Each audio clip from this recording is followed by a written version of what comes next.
My name is Lenora Hastings. The day I found out I got into Yale, I didn't cry from joy. I cried because my own mother had already deleted the email. She said my brother needed the spotlight more. That moment broke something in me. But instead of breaking down, I packed my bags and walked away for good. Please listen to the full story. Then tell me, was I wrong for leaving? Would you have stayed? I really want to know. I remember the sound of the radio before anything else that morning. That scratchy AM station my mom always kept on, just loud enough to make sure we heard the weather report whether we cared or not. It was a Tuesday in late March, still too cold for open windows, but she cracked one anyway, said the house needed to breathe.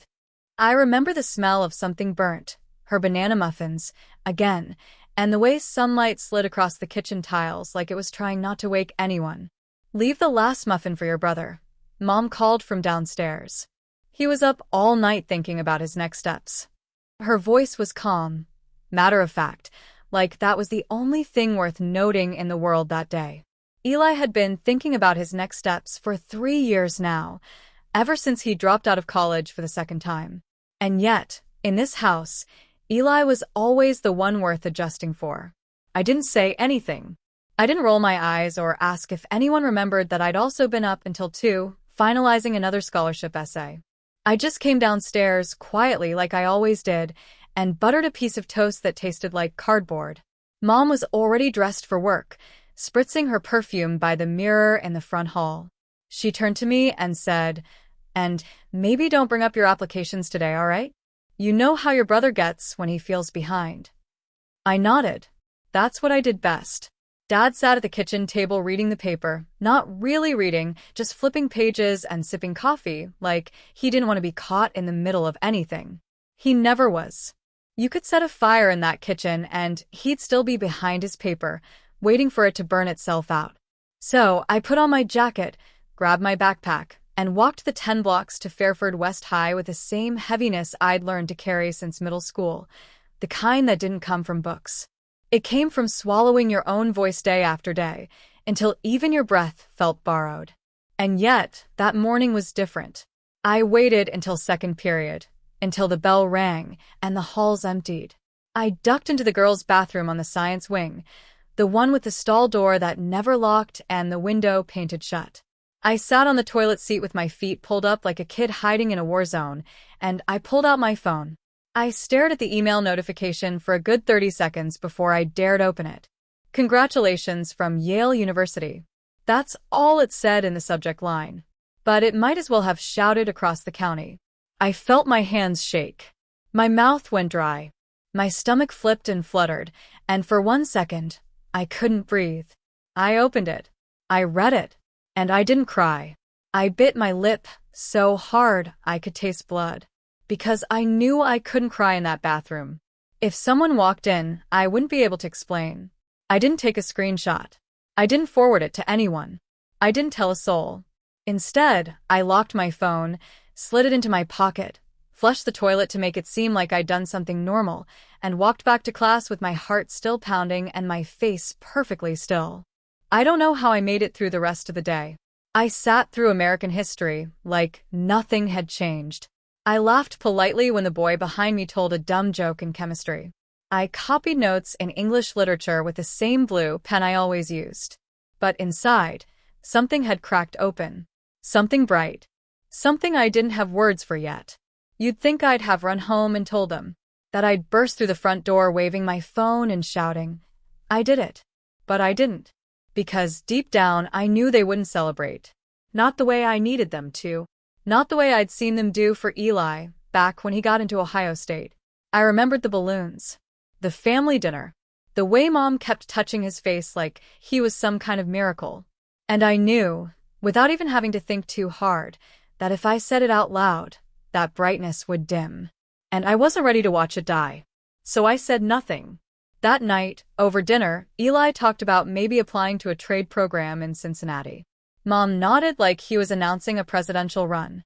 Dad asked if he wanted help updating his resume. I passed the peas. I smiled when spoken to. I washed the dishes after.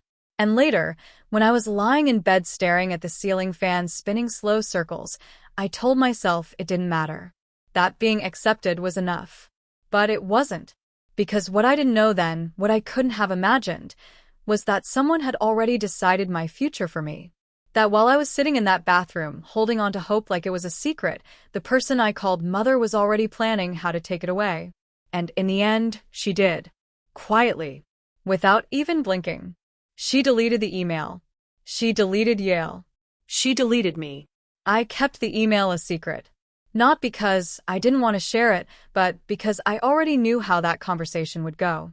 There wouldn't be tears of joy, no proud hugs in the kitchen, no, we knew you could do it. It would be complicated. Mom had this way of turning even the best news into a logistics problem. That Friday, over breakfast, she stirred her coffee like it had personally offended her and said, "You know, Lenora, Columbus Community College has a great nursing track. You wouldn't have to live on campus. And if Eli needs help getting to interviews or classes, you'd be around." She said it like she was offering me a gift. Like staying behind to babysit my brother's potential was something I should be grateful for. I nodded as usual. Let the words slide over me like water on wax. But inside, something twisted. At school, I sat in Ms. Pilar Greenfield's English Lit class, staring at the margins of my notebook instead of analyzing Dickinson. I couldn't focus. The edges of that unopened dream, the email from Yale, pressed against me from every side. After class, Ms. Pilar called my name before I made it out the door. "Lenora, hold on a second," she said. I froze. Part of me thought maybe she'd somehow found out. Maybe it was showing on my face. She stepped closer, not in a nosy way, but in that quiet, thoughtful way she always did, like she was measuring whether what she was about to say would make you crumble or rise. "You've been a little dimmer lately," she said gently. "Something's different." I didn't answer right away. I wasn't used to adults noticing. "I'm okay," I finally muttered. She tilted her head. "Okay doesn't suit you. You usually burn a little brighter than this." I bit the inside of my cheek. I wanted to tell her. God, I wanted someone to know. She walked back to her desk and pulled out a pamphlet.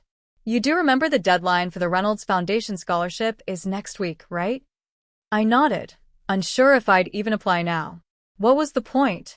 You know, a lot of students write about how their parents pushed them, believed in them, sacrificed for their education. I didn't respond, but her words hit like cold air on bare skin. Because in my application essay, I'd written just that. My parents always believed in me. I owe this to them. It had sounded right at the time. It sounded safe. But it wasn't true. Not really. They didn't believe in me.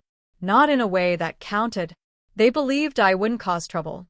That I'd be the reliable one, the low-maintenance daughter who would stay in place while the world catered to her brother's broken compass.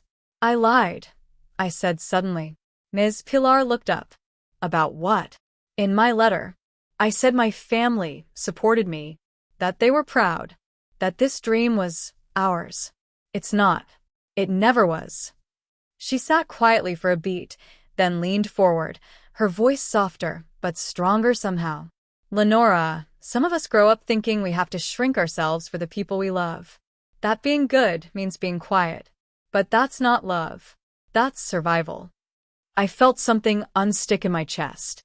She added, "Some of us have to build our own families, with people who actually show up for us." I didn't cry, but my eyes stung. Because somewhere deep down, I'd been waiting my whole life for someone to say exactly that. That evening, I walked home slower than usual, dragging my feet along the edges of the sidewalk like I used to when I was little. The houses all looked the same, neatly trimmed lawns, plastic flags for spring, porch lights flicking on as the sun faded. But something had shifted. I wasn't sure what yet. At dinner, Mom asked if I'd printed out the community college forms. Eli mentioned maybe starting a landscaping gig with his friend Marcus. I chewed my food and nodded in all the right places. But my mind wasn't there. It was still in that classroom, with Ms. Pilar's words echoing back at me. People who show up.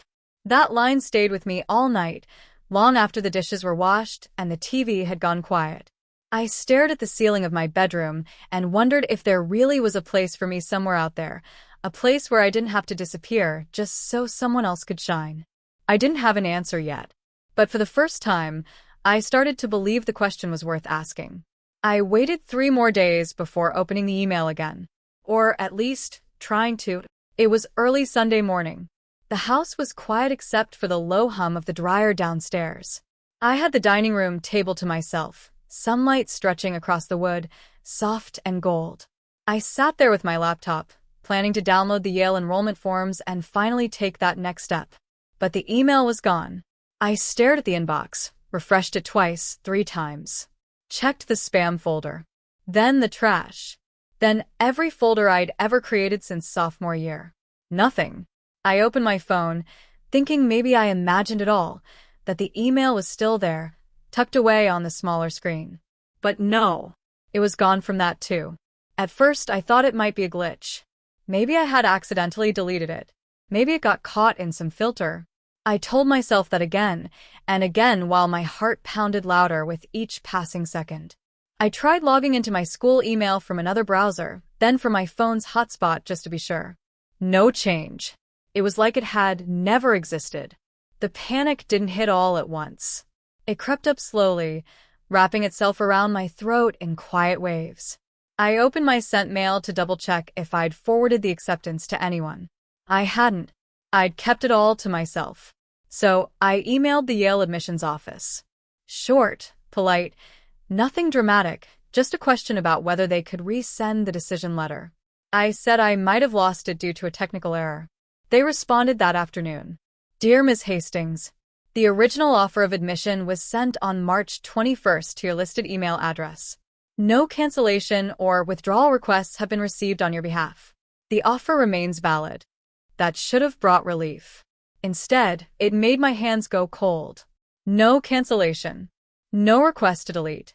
And yet, it was gone. Something didn't add up. I sat on the couch with my laptop open and my brain spinning. I remember reading somewhere that Gmail stores IP logs. It took a few tries, but I managed to access the login history. That's when I saw it. A login on March 22nd at 9:12 a.m. from our home IP address. I was at school then. I had second period chem. Mom had been home that morning. She said she was cleaning the upstairs. That tiny detail, so harmless at the time, landed in my chest like a weight. I didn't want to believe it. Didn't want to follow the thought where it was going. But it was already there, rising fast, unstoppable. I closed my laptop and walked into the kitchen where she was folding laundry. Did you go into my email? I asked, keeping my voice steady. She didn't even flinch. I was just checking to see if you left anything important open, she said, smoothing a towel into a perfect square. You forget things sometimes. My hands tightened around the edge of the counter. You saw the Yale email? She looked up then, finally. Her expression wasn't guilty, just calm. I did, she said.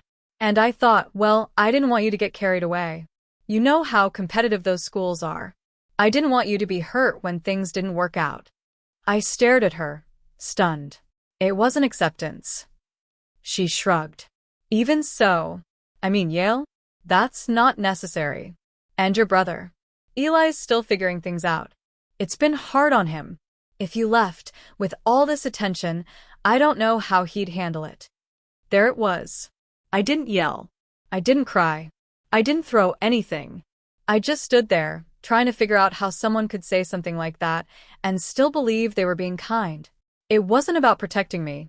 It was about preserving him. About making sure the spotlight stayed where she thought it belonged. I couldn't say another word. My throat felt full of glass. I turned around and walked out the front door. It wasn't until I was halfway to Maple Hollow Cafe that I realized I'd forgotten my coat. I sat in the back booth, staring at the steam rising from my untouched coffee. The place was quiet, a few regulars reading the Sunday paper, one couple arguing quietly over a crossword puzzle. I looked out the window at the empty sidewalk. The words she'd said kept looping in my head. Your brother's been struggling. I thought maybe the spotlight should be on him for once. As if I had ever demanded one. As if I hadn't spent my whole life folding myself smaller just to fit into the space they gave me. And for the first time in my life, I felt something sharper than sadness. Something that didn't just ache, it burned. It wasn't about an email. It wasn't even about Yale anymore. It was about erasure. And I finally realized I was done being invisible. I'd always been good at letting things go. That's what Mom called it, letting things go. She made it sound like a virtue. Like the quieter I stayed, the stronger I was. Like disappearing a little more each day was some kind of gift I gave the family. I'd gotten used to swallowing my anger, like it was medicine. Maybe that's why, when I walked back into the house that evening, I didn't explode. I just hung my coat up like always and slipped off my shoes by the door. Mom was at the stove stirring something in a pot, the smell of overcooked beans filling the air. She looked over her shoulder and smiled like nothing had happened. "Dinner in 20, she said. "I picked up that cornbread you like. And Eli might start that HVAC program Marcus told him about. Isn't that great?" I nodded because that's what I did. My throat felt like it had been scraped raw. I didn't trust myself to speak, not yet. She kept talking, her voice light and breezy, like the earlier conversation hadn't happened. Like she hadn't calmly admitted to robbing me of one of the biggest moments of my life. "I was thinking," she added, "you might want to look at local programs too, just in case Yale doesn't pan out." I walked past her, climbed the stairs, and shut the door to my room behind me. I sat at my desk without turning on the light. The window was still cracked open from that morning, letting in the soft rustle of early spring wind. My laptop sat where I left it. I stared at it for a while before opening it. I didn't check my inbox. I didn't look at my search history. I opened a blank document. And I started writing. This time, no filters. No polished lies about a supportive household or loving guidance. No cheap lines about being shaped by a family who encouraged me. I grew up in a house where silence was praised over dreams, where being easy to manage meant you were good, and needing anything was seen as selfish. I thought love meant disappearing so others could shine. But I've learned, that's not love. That's erasure. The words came faster than I expected. I didn't stop to fix the grammar or rearrange the paragraphs. I just wrote. And for once it felt like breathing. I told them about the deleted email, about how it had disappeared without warning and how, after some digging, I realized someone in my house had made that choice for me. I didn't name names. I didn't need to. The truth wasn't in the drama. It was in the pattern. Years of being the one who never caused trouble. The one who stayed in line, helped around the house, kept her voice low. And I told them, finally, that I didn't want to be that girl anymore. When I hit send, my hands were shaking.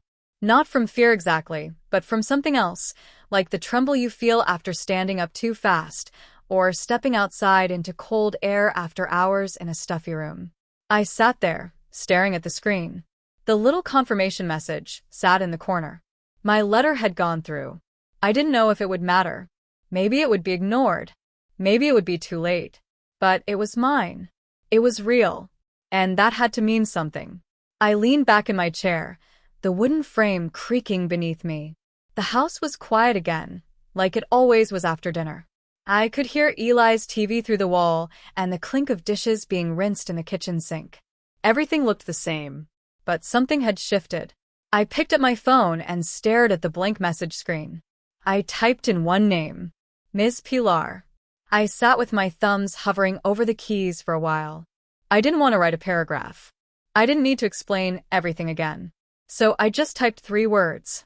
I need help. And then I hit send. I stared at the message, the little check mark beside it, and for the first time in a long time, I let myself feel the fear and the relief crash into each other. Because asking for help wasn't something I'd ever done out loud. But maybe that's how change starts. Not with a fight. Not with slamming doors or dramatic speeches. Sometimes, it starts with a quiet confession in the dark. And a willingness to stop making yourself smaller just to keep everyone else comfortable. The next morning, I found myself standing outside Miss Pilar's office before the first bell had even rung. The hallway was still mostly empty, lockers clinking open in the distance, the echo of morning chatter just starting to build. I hesitated for a second, then knocked on the door. She opened it right away, like she'd been waiting. "I was hoping you'd come," she said gently, motioning for me to sit. I took the seat across from her desk, my backpack still on one shoulder, my hands folded tight in my lap. I didn't know how to begin. She didn't push. After a long moment, she slid a piece of paper across the desk. I blinked, heart already pounding before I could read the first word. Lenora Hastings, it began. Congratulations on your admission to Yale University for the fall semester. I stared at it. It was real. There it was in black and white. My name. Their name. The future I'd been too afraid to claim. My throat tightened. The tears came without warning. Not loud, not dramatic, just a slow, unstoppable wave. I pressed the heels of my hands to my eyes and tried to steady my breathing. I thought maybe I dreamed it, I whispered. Or maybe I wanted it so bad I made it up. You didn't, Miss Pilar said softly. It was sent to your student portal and email. I pulled it from the backup system we use for counselor records. I nodded, wiping my face with the sleeve of my sweater. She waited again. Then, in that way she always had, quiet but firm, she asked, "Are you sure you want this, Lenora? Because once you step forward, there's no going back to how things were." I looked up, not at her, but at the bulletin board behind her desk, cluttered with scholarship flyers and inspirational quotes. There was one printed on faded paper in the corner. I'd never noticed it before. "Your silence will not protect you." I didn't even think before I answered. I've never really lived in peace. I just got really good at surviving a cold room. Ms. Pilar gave a small, sad smile. "Then let's get you warm." She picked up the phone and called someone at Yale, I assumed, and gave my full name, student ID, and a brief summary of the situation. Her voice was calm, professional, unwavering. She passed the phone to me when the admissions officer came on. The woman on the other end confirmed everything. My acceptance letter had been sent. My place was still secure, but I'd need to complete a few follow-ups within the next 10 days to finalize enrollment. 10 days. That's all I had to cross the line between who I'd always been and who I was allowed to become. When I hung up, my hands were trembling. Not from nerves exactly, but from something more alive. "Thank you," I said, "for believing me." "You didn't need me to believe you," she replied. "You needed someone to remind you you're not crazy." I let out a breath that felt like it had been stuck in my chest since childhood. "I'm scared," I admitted. "That's how you know it matters," she said. I left her office with a copy of the letter folded neatly in my notebook, my shoulders lighter somehow, though the air around me still felt thick with everything unresolved. As I walked toward the main doors, the world outside seemed a little brighter, like the light had shifted just enough to make the cracks visible. That's when I saw the car. My mother's silver sedan was parked at the curb, engine idling. She sat behind the wheel, tapping the steering wheel with one hand, her lips pressed together like she was holding in 1,000 things. I stopped. She looked up and smiled. Warm, practiced, familiar. As if nothing had happened. As if she hadn't erased my future and called it love. I walked to the car, opened the door, and got in. She didn't ask what I was doing in the office so early. She didn't ask about the manila folder in my lap. She just turned the radio back on, something soft and forgettable, and pulled away from the curb like it was just another Tuesday. But it wasn't. Something had shifted. And even if she didn't see it yet, I knew I wasn't going back to being the girl who smiled to keep the peace. Not this time. Not anymore. That night, I didn't eat dinner. I sat in my room with the lights off, curled up in the corner of my bed with a blanket pulled around my knees, watching the red digits of the clock shift slowly forward. 8:31, 8:46, 8:58, the kind of quiet that fills a house just before something breaks. My stomach twisted, not from hunger, but from the weight of everything I was about to say. At 9 o'clock sharp, I stood up. My legs felt heavier than they should have. I slipped on my hoodie, tucked the printed letter into my pocket, and made my way downstairs. The TV in the living room was on, casting flickering blue light across the walls. Dad sat in his usual chair, flipping channels with one hand and sipping tea with the other. Mom was folding laundry at the dining table, humming faintly to a tune only she could hear. Eli was halfway up the stairs, earbuds in, dragging a bag of chips behind him. "I need everyone in the living room," I said, louder than I meant to. They all froze for a second, surprised. Like I'd just spoken a language none of them had heard me use before. Dad muted the TV. Eli sighed and shuffled back down the stairs. Mom straightened, folding a towel in perfect halves before placing it aside. Her eyes narrowed slightly, not with concern, but with calculation. The way you brace for something you hope won't be inconvenient. I stood near the mantel, heart thudding, but my face steady. Hands trembling just enough that I tucked them behind me. I need to say something, I began, my voice barely louder than a whisper. They waited. I got into Yale, I said. No gasps. No cheers. Just silence. And the email they sent me, I continued, locking eyes with Mom, was deleted. Mom's mouth parted, just a bit. Her face didn't register shock. Just a slow, practiced calm. The kind people wear when they're deciding how much truth they're willing to let in. By you, I said, no edge in my tone, just fact. She blinked once, then smiled thinly, like I had said something immature. Lenora, come on, she said with a small chuckle. Do you really think I'd do something like that? I checked the login activity, I replied. It was accessed from our house. On a weekday morning. I was at school. You were home.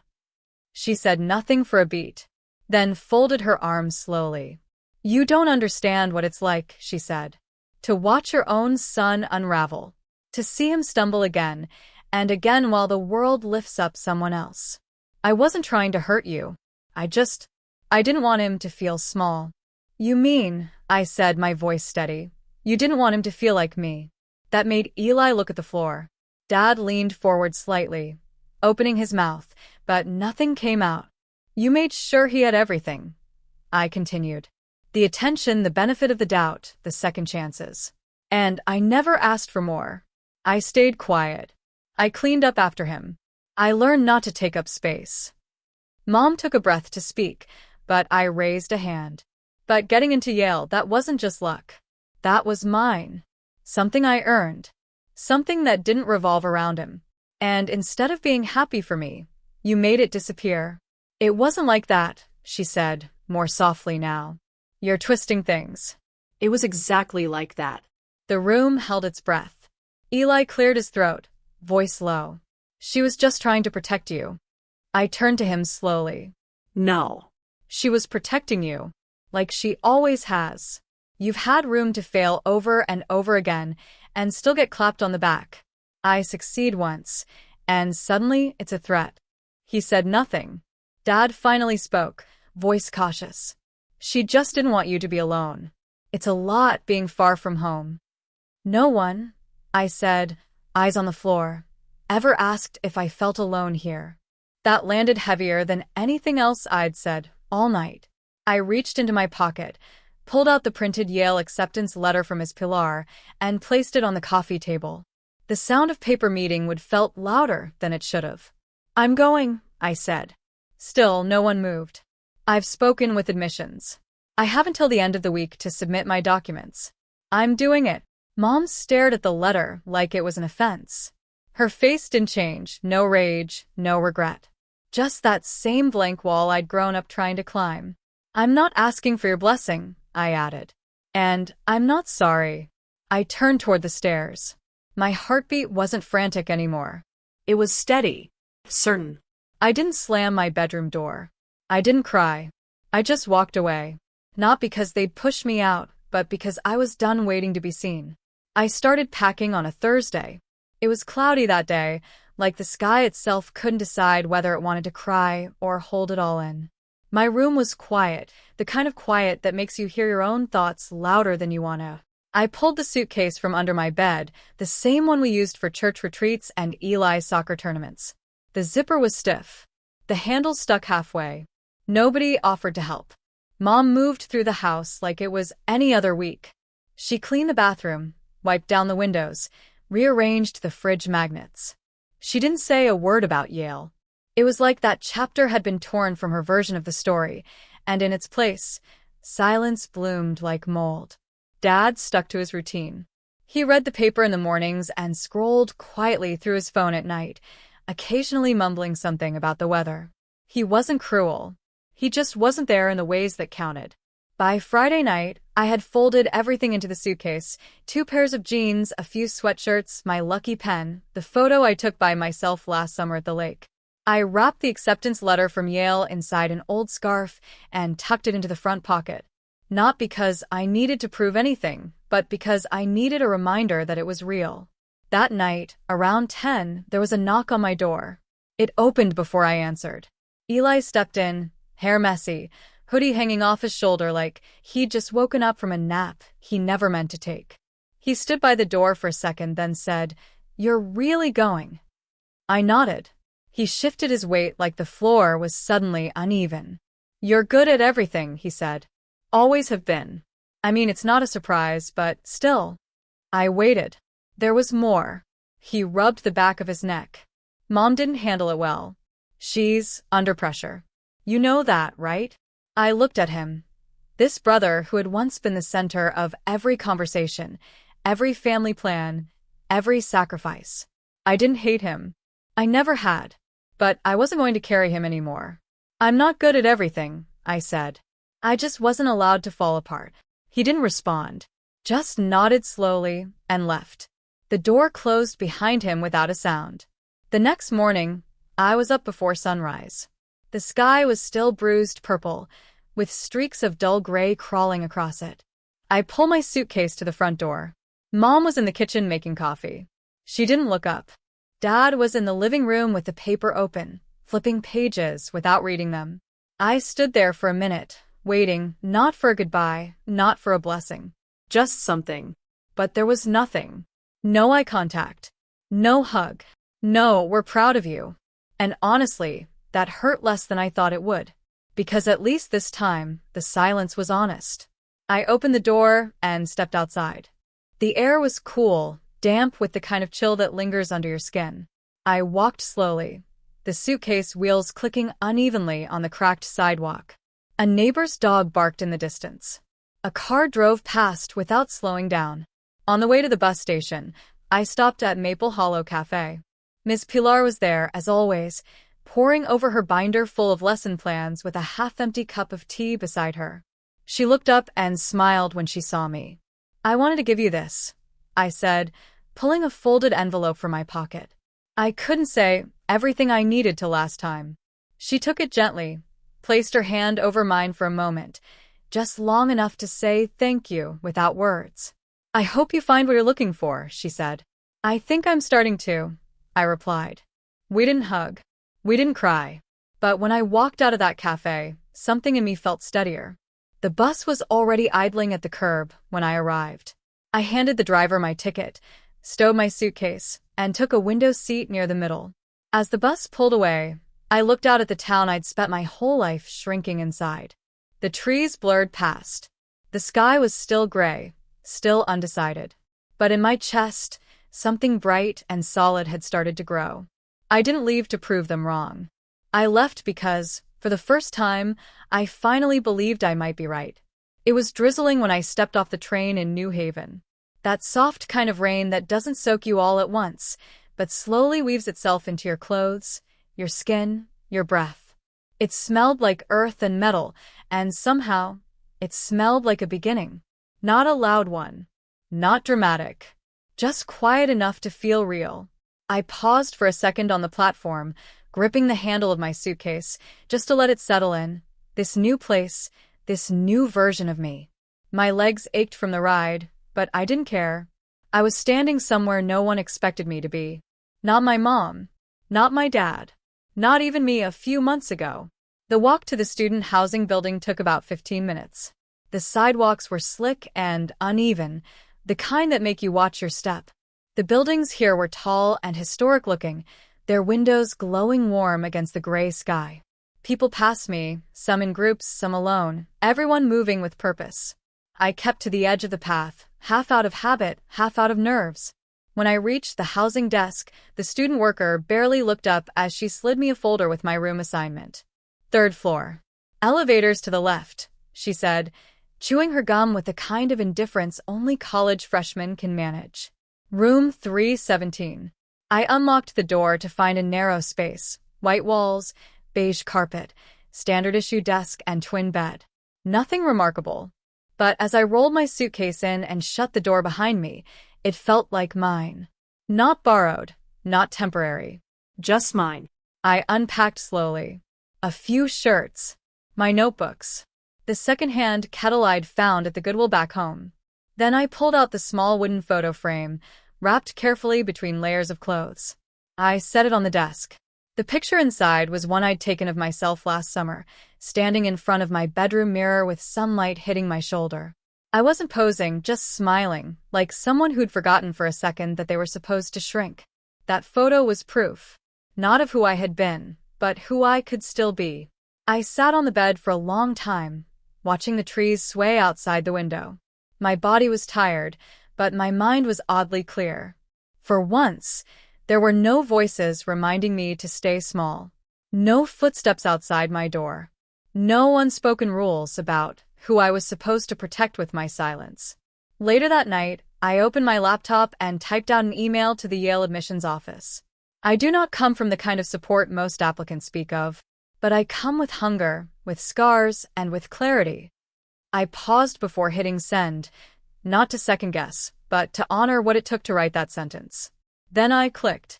Classes started the following Monday. I fumbled through the first few days, got lost twice, dropped a tray in the dining hall, forgot my student ID in the laundry room. But nobody laughed. Nobody asked me to be perfect. And for the first time in a long time, I didn't feel like I had to overcompensate just to deserve being in the room. A few weeks in, a package arrived. No return address. No card. Just a plain cardboard box, slightly bent at the corners, postmarked from Ohio. Inside was a gray scarf, familiar and carefully folded.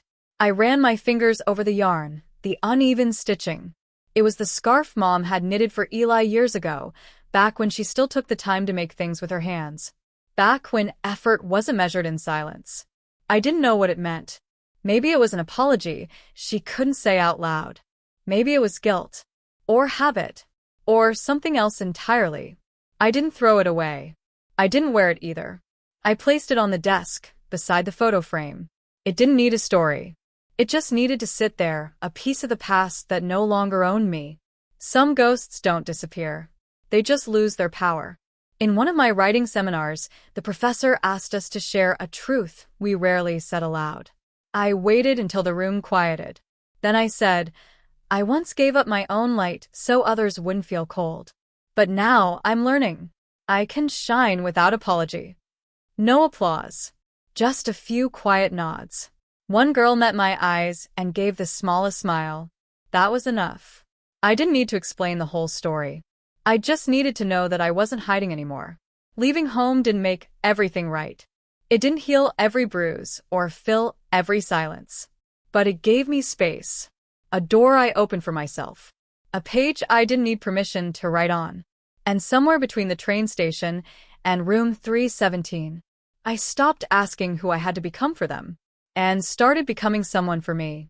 Sometimes, the hardest part isn't leaving, it's believing you're allowed to. If this story reminds you of something you felt but never said out loud, I want you to know you're not alone. We all carry versions of ourselves that stayed silent for too long, trying to keep the peace, trying to be enough by disappearing. But you deserve more than that. You deserve to take up space. To shine, even if no one claps. Even if someone else looks away. And maybe, like Lenora, you've reached a moment where the quiet no longer feels safe, but like a cage. If so, maybe this is your sign. Thank you for listening. And if this story stayed with you, I hope you'll stay with me, too, for the next one.